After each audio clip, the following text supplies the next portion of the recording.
What's up everyone? John Rettinger from Techno Buffalo here with an unboxing for you that I'm really excited about. This is the white 32 gig iPad 2 Verizon 3G model. Let's go ahead and dig in.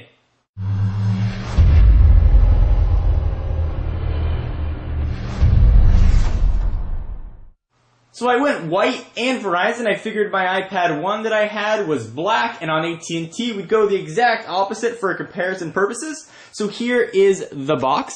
Of course, this is going to come in 16, 32, and 64 gigabyte varieties in all white and black, and available on AT&T or Verizon's 3G network. Picture of the white iPad on the front. Of course, if you get the black one, that picture will be black. Apple logos on the side, iPad, and some business here. If you do get a 3G version, you do not have to activate it in the store. We will bring back Senor Stabby, the obligatory big ol' knife, and we will cut the plastic here. Go ahead and slice that on open. Let's see if that's enough to peel back this plastic. You figure of all the unboxings, I would be a plastic cutting pro by now, but I'm not. So we've got plastic off. There is iPad 2. Go ahead and take off the box here. Just some cardboard on top. There is the iPad. It almost doesn't even look like anything in the box, just a screen, because the white frame matches the box. Go ahead and lift up that tab. On first blush, the iPad 2 definitely feels thin.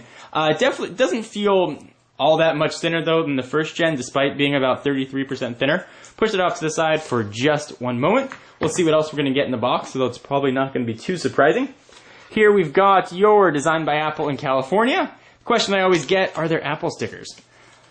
So we've got some little tips and tricks about it, and there are your two Apple stickers. So we'll go ahead and close that up. USB cable with Apple's 30-pin connector. It looks to be the same one that we saw with the last gen, and it looks like the same size power adapter as well. But that's not the exciting part. Let's go ahead and take a look at the iPad 2. Alright, so now that we've got the iPad 2 out of the box, let's go ahead and take a look. It's going to be very familiar to anybody who's seen an iPad or really any Apple device recently. It's mostly all screen with the exception of that one home button right on the front. Of course, this one is in white. Let's do a real quick tour.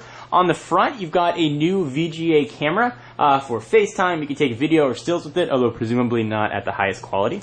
On the left, you're going to have nothing. You can see that tapered design. On the right, you've got your volume rocker up and down, and you've got a rotation lock or a mute switch. You can now choose what you'd like that to be. On the back, the Verizon or AT&T 3G models are going to be adorned with a black antenna. If you have the Wi-Fi only model, it's going to be just aluminum or aluminium, depending on where in the world you are. And we've got a rear camera capable of shooting 720p video. It would also take stills. We've got a power and lock button on the top right there. 3.5mm headset jack, which is non-recessed.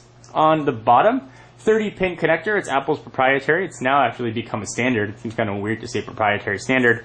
And a new redesigned speaker, which is located right on the bottom. Previous generation iPads had the speaker right next to the 30-pin connector.